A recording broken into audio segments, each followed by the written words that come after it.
Hello, everyone. Pierre Caron, the travel agent next door, and welcome to this week's news edition of My Travel Adventure, your go-to source for the latest travel news.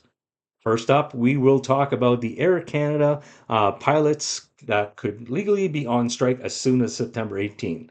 However, there's still time to reach a deal, and negotiations between Air Canada and the Airlines Pilot Associations are ongoing, with the airlines assuring passengers that current operations are unaffected and flights remain on schedule. Now, to ease the concern, Air Canada has introduced what they call a flexible booking policy. So for those affected by this potential strike. So if you've booked your flight before August 27, 2024, and are scheduled to travel between September 15th and 23rd, so very specific for now, you can change your flight for free of charge to another date between September 8th and 14th or between September 24th and 30th, provided the origin and destination remain the same. Now, for those with Air Canada vacation packages booked before August 27, you can also modify your booking without incurring any fees and rebook for dates between September 8th to 14th or September 24th onwards. Uh, However, refunds will not be permitted at this point.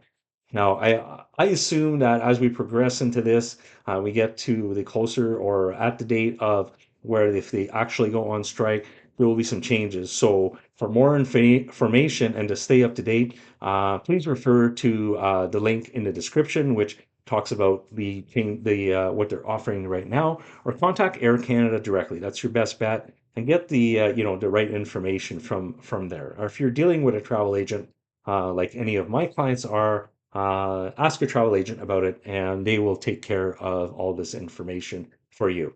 So now, like, I'm hoping as a travel agent and for the people and my clients and other people traveling with Air Canada that things get settled before these dates. And we've seen it with Transat, we've seen it with WestJet, where there was strikes looming in different areas that could affect travel. And luckily for us, everything got settled before uh, before the actual strike dates.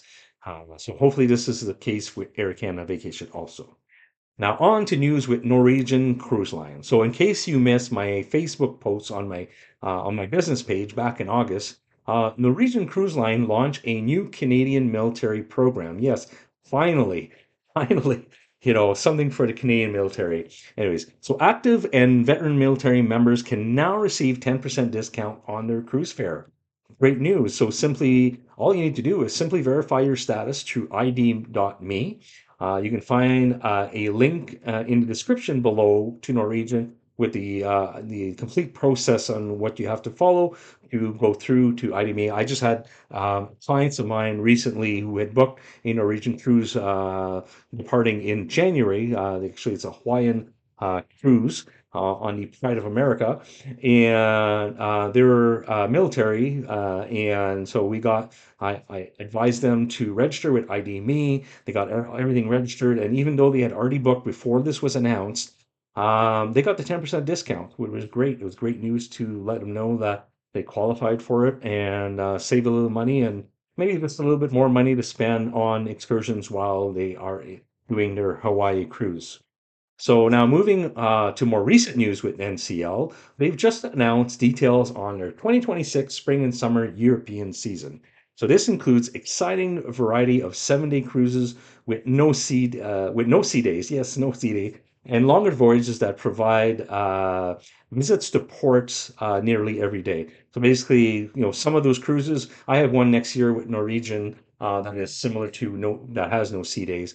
Not similar, it has no sea days. So we're going Barcelona to Venice. It's an 11-day cruise, 12 ports, one port every day. It's going to be an amazing cruise. And if you want more details on that cruise and the special deals I have with that cruise, just send me a message and I will get back to you or get in contact with me and I'll get the information to you regarding that specific cruise.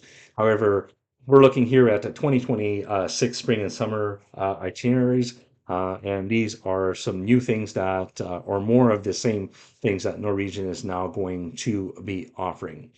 So Among the 225 new voyages that NCL will be calling now on some new ports like Portree, Scotland, Leirvik stored in Norway, and Palamós in Spain. These are ports that Norwegian will be going to for the very first time. So the Norwegian Sun will be offering a full Baltic season with 7 and 9 day open jaw sailing from Copenhagen or for the first time from Helsinki, which will serve as a new home port for NCL. For those of you who may not be familiar with the term open jaw, what that means is start in at one location and at another, so it doesn't come back to the same port.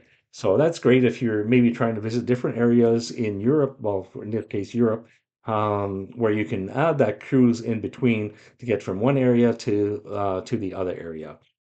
So great news from Norwegian. So, and then for those who are wanting just to immerse themselves fully into Europe's rich destinations, NCL also is offering overnight stays in certain cities like Rajnek in Iceland, Copenhagen in Denmark, and Istanbul in Turkey, giving guests a chance to enjoy late night dinners and the local nightlife. And those are amazing. You know, when you can spend an overnight in a port, especially when you're going to certain countries in Europe and stuff like that, it gives you that chance to really immerse yourself into the food, the culture, and everything. It's nice to go visit, and you get off the port and you go visit those, touristy things. But when you have an overnight, it gives you that extra time to be able to visit maybe other things on your own. Gives you as if you were going there to visit, like not on a cruise, off a cruise where you're spending 3 or 4 days. It gives you that extra time. Definitely something that I think is a great thing that they've added, and looking forward to looking more at some of these itineraries. So there, with 11 unique embarkation ports across 10 European countries, NCL is now making it easier for travelers to find the perfect starting point for their next European adventure. So please check in the link below for full details on this announcement by NCL. So I'll post the link of that news article that NCL has posted. So that wraps up this week's travel news on my travel adventure. And if you found this information helpful, don't forget to like, subscribe, and hit the notification bell so you never miss an update. Feel free to drop any questions or comments below. I'd love to hear your thoughts. And as always, if you're planning your next vacation, whether it's land, sea, or air, I'm here to help you make your travel dreams a reality. Thanks for watching, and see you on my next video. Safe travels, everyone.